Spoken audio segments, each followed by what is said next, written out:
And ma, show me about 3. Woman, you know, catch you one day I will be somebody.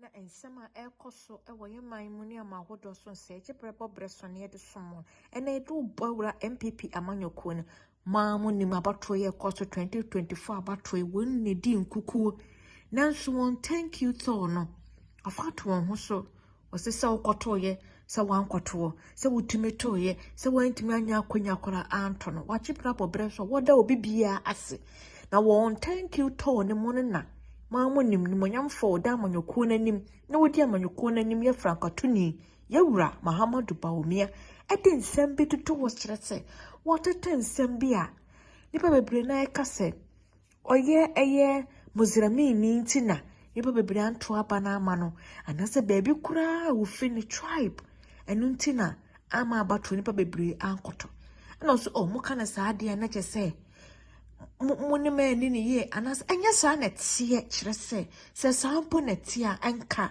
yewura eye reverend intim fojo onya abat ni bebre echen no ono so se nko ono so ye kristoni nti beka se kristofo na akoto ana ene de enya sa na tie na yewura ekasa no ode nsem bebre su na ye de esa tuja na busua yenko ni nkokoti nsem a okan embra.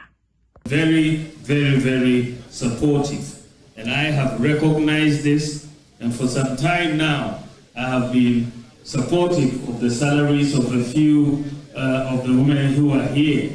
And I will continue to be supportive of you and even go further in that regard. I also want to, amen, yes, sorry. I also want to thank my running mate and my campaign team for their full support. They've done very, very well across this campaign. The fact is, we worked very hard.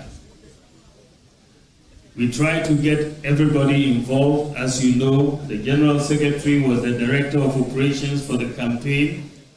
The Women's Organizer organized the women. The Youth Organizer organized the youth. The National Coordinator handled the Zongo, and so on. So we tried to do as much as we could. Notwithstanding our hard work, however, we still suffered a heavy defeat. And when you look at what happened, you will see that it was internal. Many of our supporters did not come out to vote. This is really fundamentally why we lost the election. If you look at 2020 vis-a-vis 2024, 2.1 million of our supporters didn't come out to vote. 2.1 million. And you look at John Mohammed's votes, his votes went up by maybe 115,000.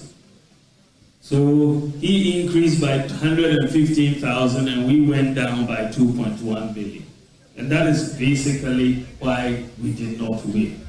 So the key to victory going forward is within the MPP. It is within ourselves because we decided not to vote. So if we decide to vote, we would win. So the key is ourselves. It is ourselves. So that is what we have to understand and take going forward. When we finished the election, there were so many people who were giving different reasons for why we lost. So many different reasons. But people were speaking without data. And you know, you can only speak forcefully with data. When you look at the reasons people were offering, one of the reasons people offered was that they said that they didn't vote for us because our presidential candidate was Muslim. Have you not heard that? Didn't you hear that? When I heard that, I said, this doesn't make sense. This is not the Ghana that I know. Because if you look at it, we went for primaries, we had 10 contestants. I was 1 Muslim, 9 Christians. But the MPP voted for the Muslim presidential candidate. So that could not be the case. So I decided to do some data analysis to test this hypothesis. And when you look at the data is very clear. In many constituencies across the country, the MPP presidential candidate performed better than the Christian parliamentary candidate. In many constituencies across. So it couldn't be, if they were voting because of religion, I shouldn't be performing better than the Christian parliamentary candidates. Even my good friend, Intifodio, who is giving a lot of heat to the government at the moment in Thailand. Intifodio is a reverend father in Intifodio, as in South. But I did better than him in his constituency. So he did so well. I mean, he did and mobilized the votes for me, and I thank him very much. But if you look at all across the country, the fact is that there was no religious factor in the voting. It is only propaganda. There is no religious factor, and in fact, we sought to see so many different institutions undertook research and undertook studies to answer the question. You had our MPs, you had Konrad Adenauer, you had Global Info Analytics, you had different institutions. But when you look at it all, they all came to the conclusion that it wasn't an issue of religion, it is not an issue of tribe. Those two issues have been ruled out in all the findings from different surveys that have been done. So as a party, I'm very happy that, and as a country, I'm very happy that religion and tribe has not entered our political discourse. We should not therefore allow people to come in to play propaganda with religion and tribe. We are one nation. We will all go together and we will move, whether we are Muslims or Christians, we will all work together for the good of this country. And that is how we should try to get everybody going forward. I am very happy that Professor Michael Quay and his Elections Review Committee have submitted their report. We've waited for this report for a long time. And they delivered the report on time. And I must say that I am very happy with the Okwe report. It has put to bed a lot of the propaganda that was going around about exactly why we lost the election. And I'm very happy about that. What is important also is that they have made some very important recommendations for this party.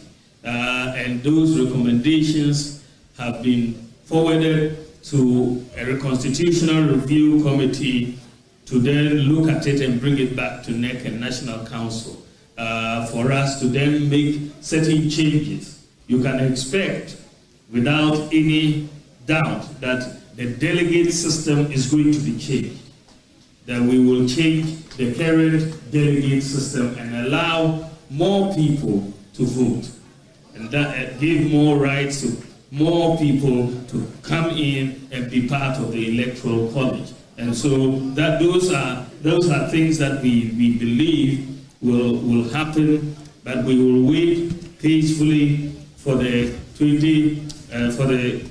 committee to come back with its report. We will not try to preempt it, and once they come back with the report, we'll give the National Council the opportunity to get this sent to the National Conference for the decisions to be taken to amend the Constitution.